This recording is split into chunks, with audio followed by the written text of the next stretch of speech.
Hiya, welcome back to the channel. My name's Pete. This episode, I think it's episode 3, covering the Halifax High Line, which is behind me.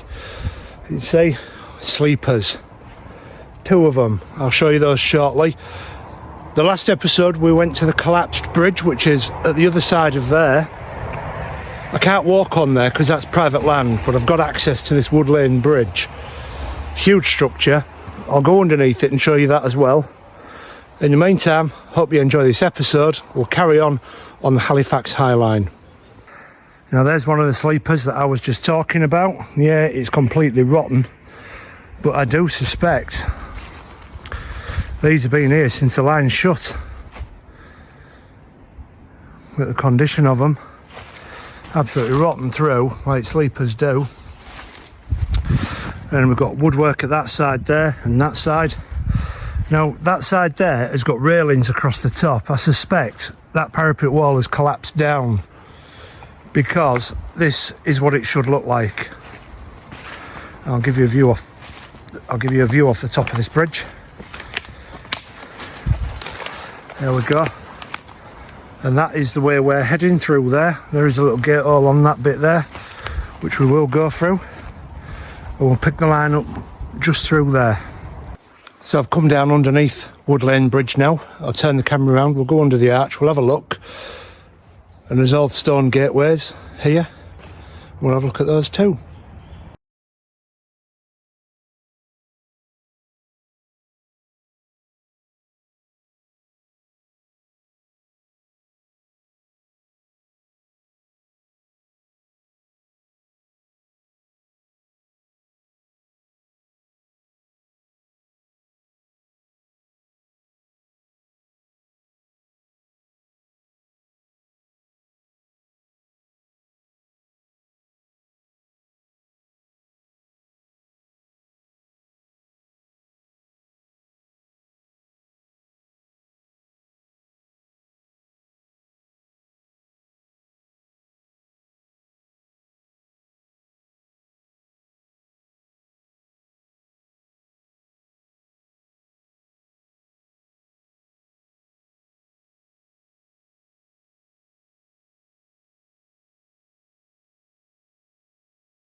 The bridge is underneath here.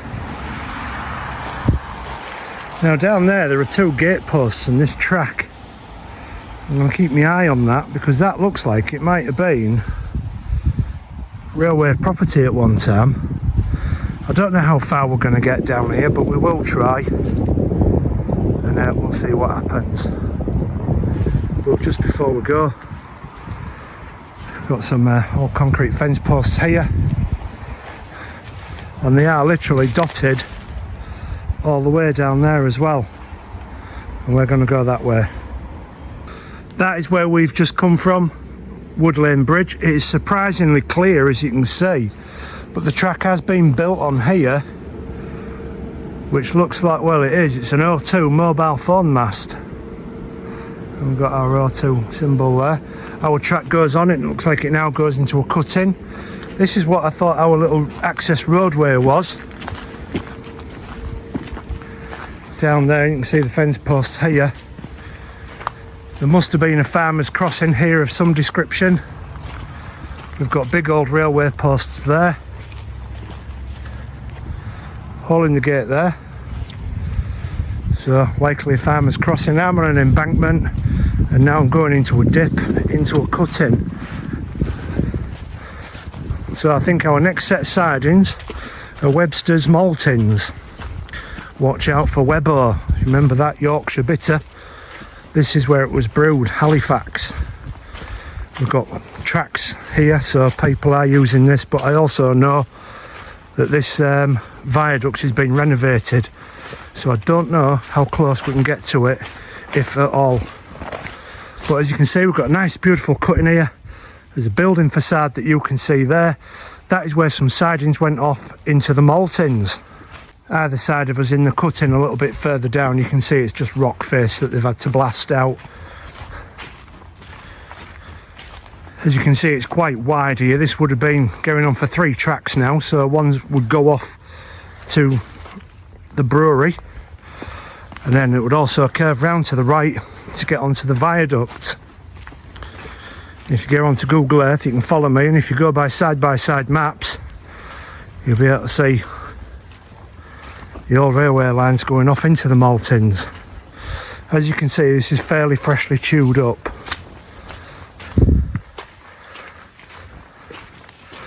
I don't quite know what they've been doing here, but we've got our structure. Now, I don't understand what this was. I suspect it was a bridge of some sorts. I'm not certain. But this is where the tracks diverged off to different ways for each other. Now, if you look at that, it does look typically bridge-like, and I will get up there to try and have a look at this. And I've been to the other side of here, and I've been to the maltings. It's all renovated. It's not a brewery anymore. We have another foot in here, and it looks like this was possibly a bridge going to the maltings through there.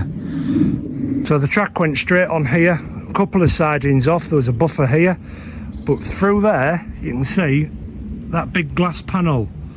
That is where railway line used to go through the maltings and go about 150 yards through to the other side. It's businesses now, is that, and the building you're looking to the right here is private property.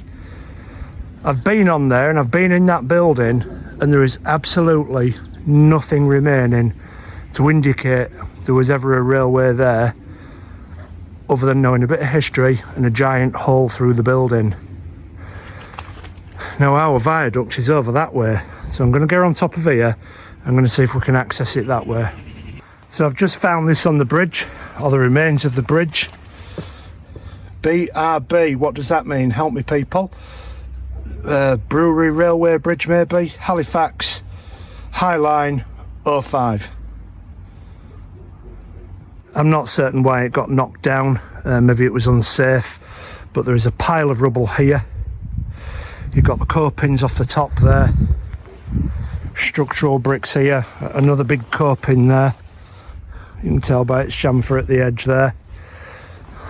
I'm going to go up there, I'm going to see if we can see anything up there.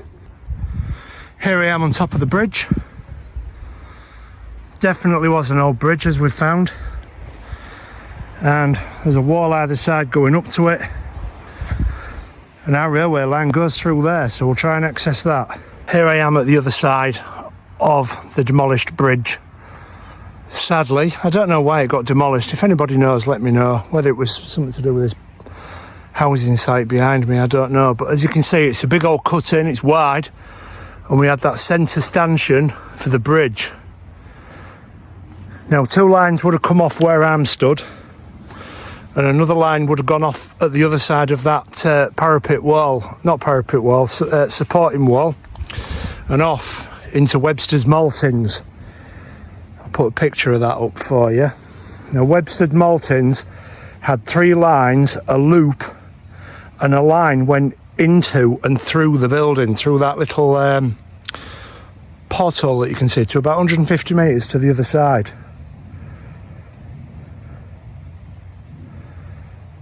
This brewery was founded in 1838 by a chap called Samuel Webster. Now, some of the older people here may remember Webster's Bitters. This is where it was from. And it operated with the Fountainhead Brewery in Halifax, which is what that's called there.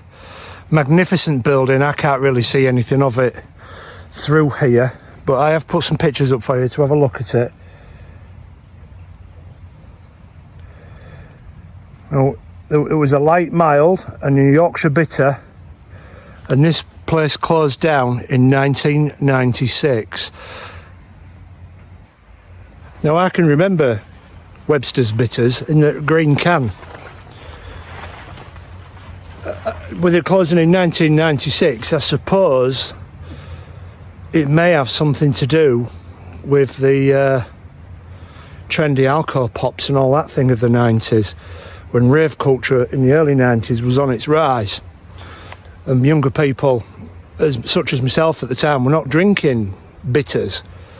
Maybe the odd John Smith's, but that'd be about it. Maybe the odd Guinness, but otherwise it was designer lagers and alcopops.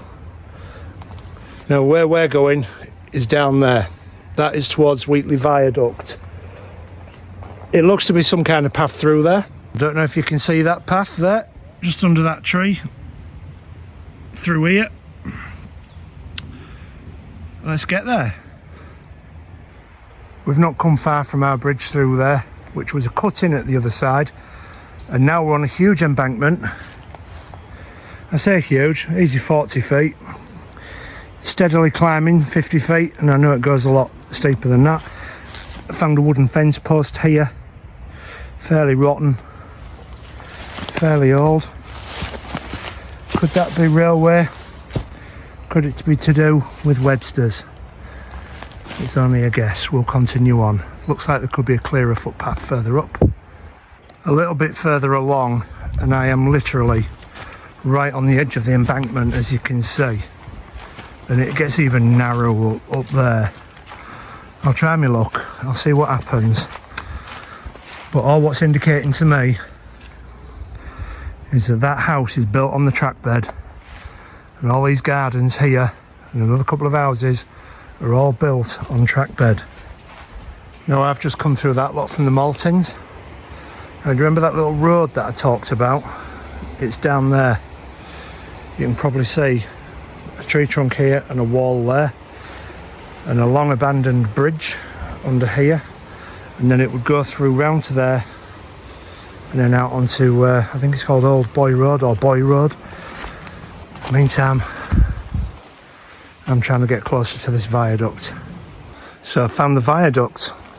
It is currently under renovation, so there is absolutely no access to it from this side. The door is locked up, but what I can do is probably pop my camera through and you can see what's going on. It was investigated for bats before they started restoring the viaduct and renovating it. It's £1 million project according to the website, but according to the BBC it's a multi-million-pound project, so take your pick. Depends if you like the BBC or not with their propaganda. That's a bit political for a walking a railway line. Now it's at highest, it's at 100 feet. This is why it's been repaired. Look at this coming off there. That's this side. I'll see if we can get some better shots for it. That's where we were, just there, where you can see this panelling. There is literally no getting round it, basically. It is a grade 2 listed building. It's not used as a footpath or a footway. It is just a very expensive ornament to maintain. Now there were supposed to have been bats on here, but they did have it inspected. There were no bats, so that enabled them to continue this, and it's supposed to be going on until March 2023.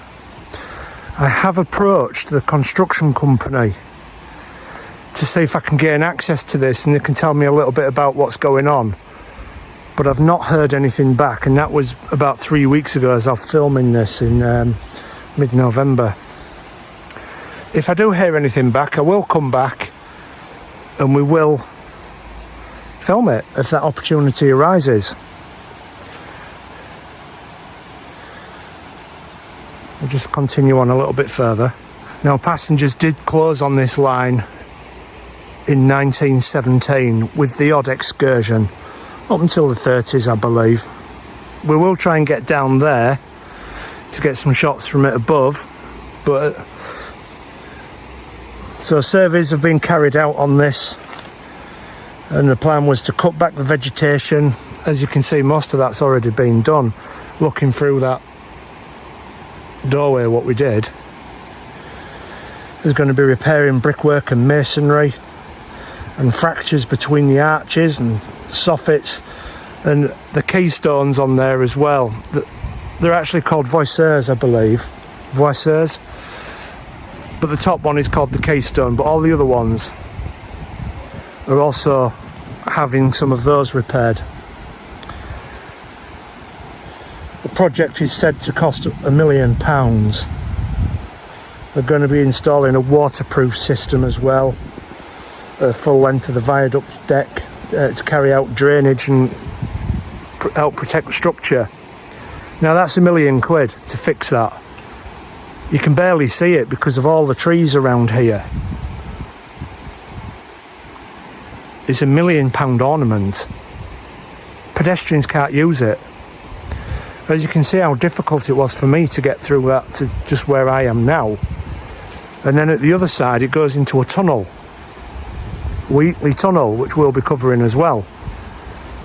But the other end of the tunnel is blocked off, so you can't cross the viaduct and through the tunnel. Something like this needs to be open to the public. It needs to be accessible, especially if you're spending £1 million on it.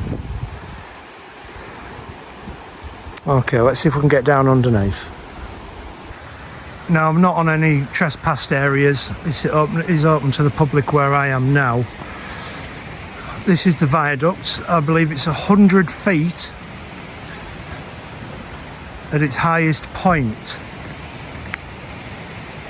It's absolutely lovely, but these trees just ruin it. Now, if you're going to spend £1 million on a viaduct, come on, actually make it a feature.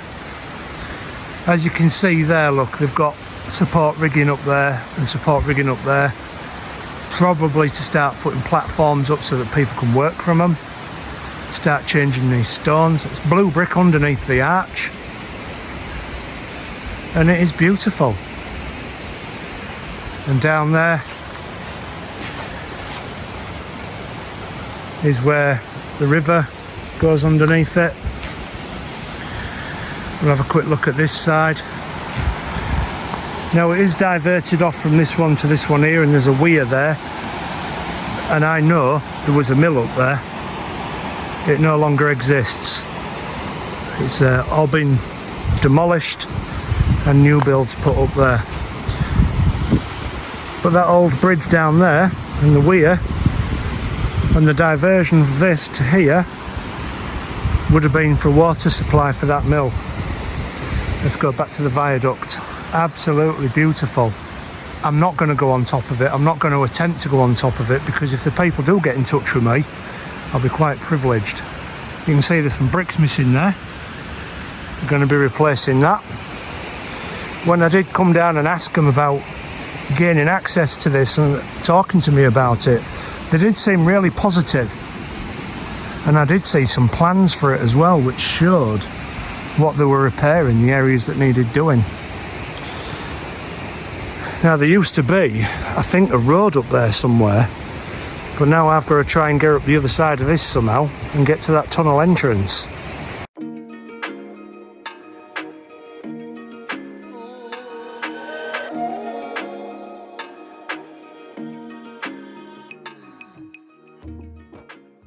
And this is what we can see from the other side. You can see some temporary roof shelters up there. That's what this is. Likely for building. These houses would have been here probably long before the viaduct. And everything else around here is pretty new. Hops Lane, because at the other side of the viaduct was the brewery. And then there was a mill where those new builds are under that viaduct there. And this is it underneath the viaduct. There we go. Imagine that as your balcony there. It's not going to get much sun with this thing shading you. But we need to go up here and we can get to the other side. Here we are at the other side of that viaduct. I think it's something like 219 feet long. This is the original Boarding that's been blocking people from getting up. They've not moved that, but there did used to be a tree that went across it, so they've cut that down. You can see there's a bit of patchwork there marked for repair, and we've got some sleepers. We've got the chair holes in there, rotten, very likely put here as they were lifting the track, possibly in about 1960. The line was open from 1961. Now we're going to be walking away from the viaduct now,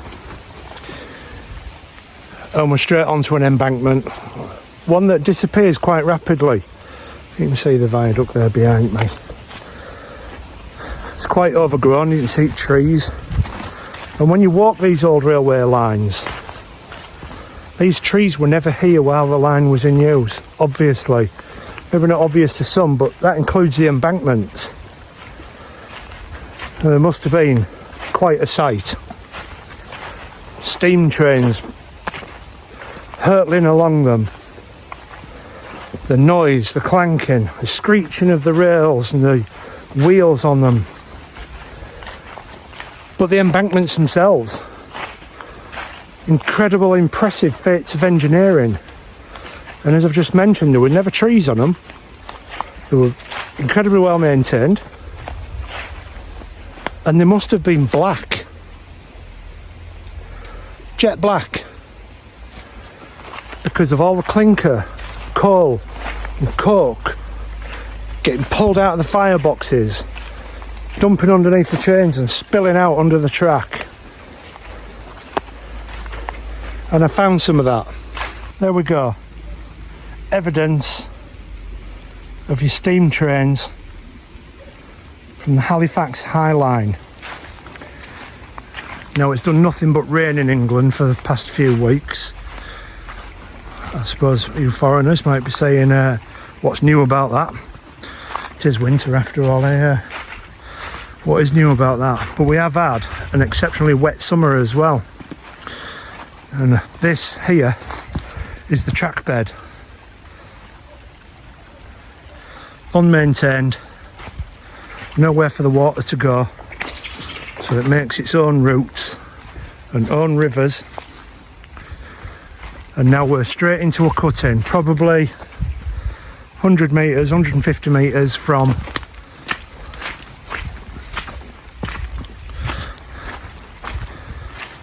the viaduct.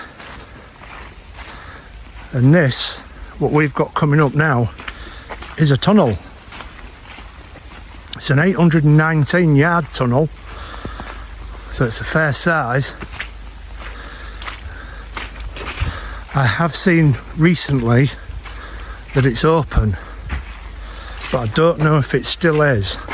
Honestly, look at this. Can you see my footprints in there? It is like a bog, which doesn't hold well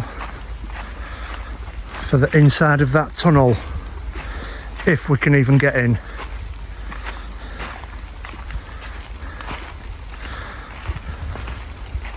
Let's find out when we get there. Here I am at Wheatley tunnel entrance. There you can see it, beautiful arch there. And if you want to know if I get in there, you're going to have to like, share and subscribe, and I will see you in the next one. Take care.